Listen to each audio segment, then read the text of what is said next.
कहानी मेरे दोस्त सचिन की बड़ी बहन जानवी के बारे में है। समीर मेरा और सचिन का सहपरिचित एक बार मुझे जानवी से मिलाकर गया था। तभी से बातें कुछ बदल गई थी। मैं अभिषेक, तब मैं 22 साल का था। सचिन और समीर मेरे पुराने दोस्त थे। जानवी दीदी गांव में हर किसी की नज़र में आकर्षक और परिपक्व महिला थी। उम्र में थोड़ी बड़ी, पर व्यवहार में बेहद संस्कारी और मिलनसार। उनकी वेशभूषा हमेशा साधारण रहती। अक्सर सलवार कुर्ता में वह रहती। समय के साथ हम तीनों के बीच अक्सर मुलाकातें होने लगी।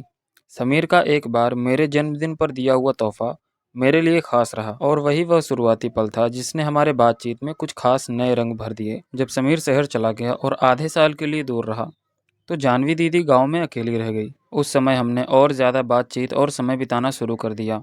मेरा घर और उनका घर एक दूसरे के नज़दीक ही रहे, इसीलिए मैं अक्सर उनके पास आ जाता और हम लंबी बातें करते। कभी हल्का फुल्का चुटकुला, कभी बचपन की यादें और कभी अपने जीवन के अनुभवों पर। धीरे धीरे हमारी नज़दीकियाँ भावनात्मक हो गई। वह भरोसा और आत्मीयता जो दो लोगों के बीच बन जाती है जब वे एक दूसरे के साथ सच में सहज महसूस करते हैं। गांव की दिनचर्या और परिवार की मौजूदगी के बीच हमारे लिए मिलना और समय बिताना सीमित था, फिर भी हर मुलाकात में एक दूसरे की मौजूदगी का आनंद लेते। मैं साफ कहना चाहता हूँ कि इन पलों में हमने एक दूसरे की सहमति और सीमाओं का सम्मान रखा। जहाँ भी किसी को असहजता महसूस हुई, हमने रुका और बात की।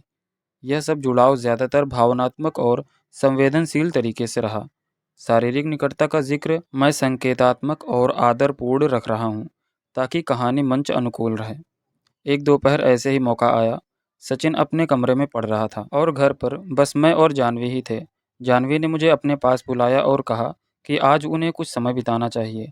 मैं उन्हें अपने घर पर बुलाया और हम दोनों अकेले बैठकर बातें करने लगे। कमरे की खिड़की से हल्की सी धूप आ रही थी। वातावरण में एक अलग ही गर्माहट थी, न हार्दिकता से परिपूर्ण, न जल्दबाजी से। हमारी बातचीत में हंसी भी थी और कुछ शरारतें भरी झलक भी थी, पर सब कुछ सम्मानजनक और स्पर्श के साथ आगे बढ़ा। हमने धीरे धीरे दूरियों को कम किया।